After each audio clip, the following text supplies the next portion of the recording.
that it would bring us grief. We reported on the specifics of policy. Ironically, now the Prime Minister and the military say they have zero tolerance for militancy as it harms the country.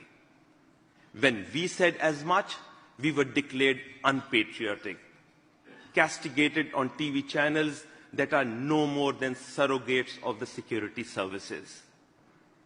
We were tarred with the same brush in sustained social media campaigns.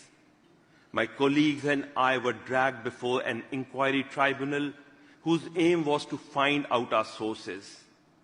We refused, but Dawn was made to pay dearly for our refusal. Pakistani state agencies use national interest and patriotism as the pretext to suppress free expression and to promote their own narrative about everything, from domestic power grabs to foreign policy to counterterrorism. Anyone who questions this narrative is stamped anti-state, as Dawn has been. But I recognize we are not alone.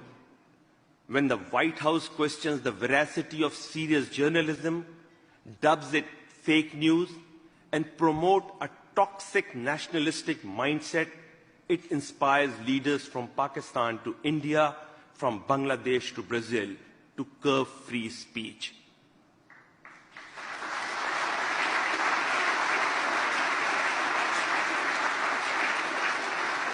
In Pakistan, a number of media houses have capitulated to the security services.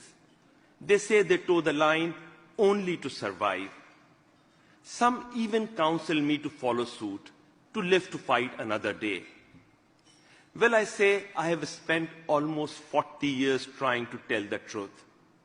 Surrender is not journalism. Reporting the truth is.